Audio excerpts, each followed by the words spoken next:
नमस्कार, आप देख रहे हैं जनहित संदेश में बी कुमार आप सभी का स्वागत करता हूं। साथियों, अभी मौजूद हूं पटना गर्दनी बाग में और आप देख सकते हैं हमारे सामने जो है बैठे हुए बीपीएससी अभ्यर्थी हैं।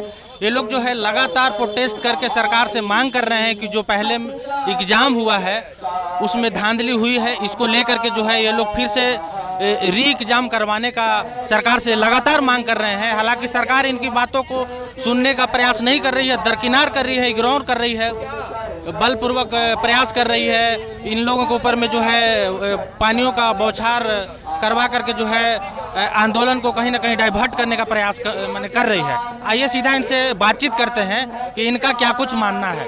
क्या कहिए, क्या मांगे सरकार से? री एग्जाम, फेयर एग्जाम।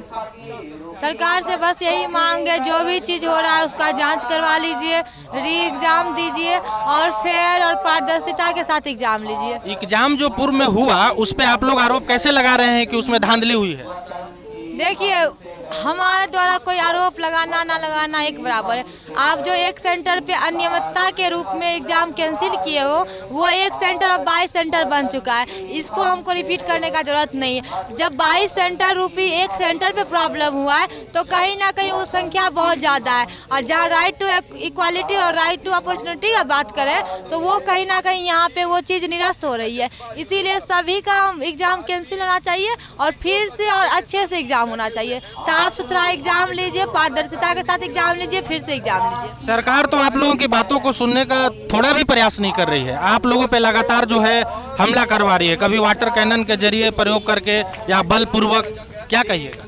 दुख वही बात का है, पता नहीं लोकतांत्रिक देश में रह रहे हैं या तानाशाही में, क्योंकि ये जो लाठी तंत्र चल रहा है ये कहीं ना कहीं तानाशाही को बता रहा है। जब छात्र उतरे रोड पे मतलब लाठी चला दीजिए, ये कोई इंसाफ नहीं है। हमारे जो मोनू भाई आत्महत्या कर लेते हैं री एग्जाम बोल के, उनको भी इंसाफ मिलना चाहिए, उनके लिए भी बात होना चाहिए। और इस तरह से लाठी चलाना ये बहुत दुर्भाग्य है हमारे बिहार का, जो ऐसा हमारे भाई बहन के साथ हमारे साथ ऐसा बिहेव किया जाता है जैसे कि हम लोग आतंकवादी हो, हम लोग देशद्रोही हो। हम लोग ने बहुत बड़ा मांग कर लिया, मतलब क्या ही मांगे। री एग्जाम, फेयर एग्जाम ले लीजिए।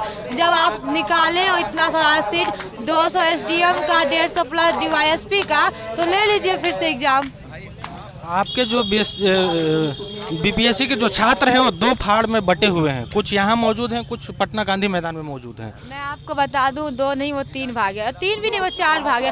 कुछ लोग तो दिल्ली में भी प्रदर्शन कर रहे हैं, तो वो भी तो हमारे ही भाई बहन है ना। और कुछ लोग पप्पू यादव के साथ भी है, तो वो भी तो हमारे ही हैं। और कुछ लोग गांधी मैदान में, जिस तरह 1857 की क्रांति को अलग अलग जगह से आह्वान किया गया था, उसी तरह हमारा जो शिक्षा सत्याग्रह वो अलग अलग जगह से आह्वान है। और ये कोई गुट और भाग में नहीं बटा है। मेन जड़ जो है वो गांधी मैदान या गर्दनी बाग में है और यही रहेगी।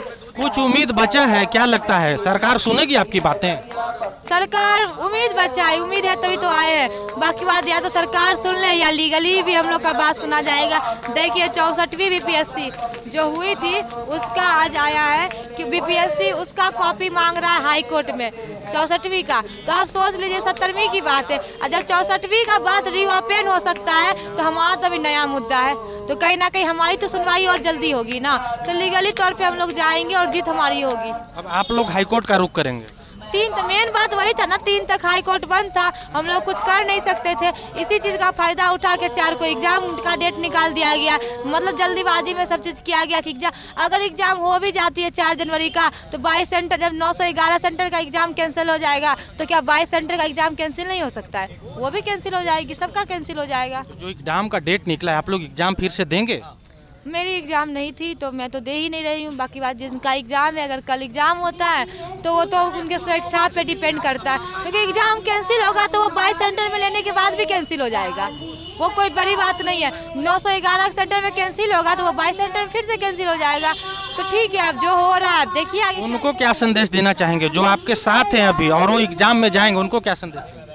देखिए आप लोग खुद समझदार हैं और जो असंवैधानिक रूप से एग्जाम हो रहा है उन पे थोड़ा विचार कीजिए, सोच समझ लीजिए, क्योंकि सिर्फ प्री पास करना मुद्दा नहीं है। प्री मेंस इंटरव्यू और फिर मेरिट, प्री पास कर भी लेते हैं, मेंस पास कर लेते हैं, इंटरव्यू दे देते हैं, अगर मेरिट में सिलेक्शन नहीं होता तो फिर 0 पे आ जाओगे। इसीलिए जो है सिस्टम के खिलाफ आवाज़ उठाए, आइए हम लोग का साथ दीजिए।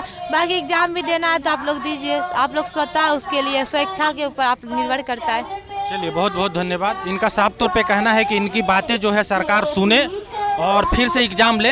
अगर एग्ज़ाम नहीं लेती हैं तो ये लोग लगातार जो है ऐसे ही आंदोलन करते रहेंगे। बाकी इस वीडियो पे आपकी क्या प्रतिक्रिया है कमेंट करके ज़रूर बताइएगा। तब तक के लिए धन्यवाद।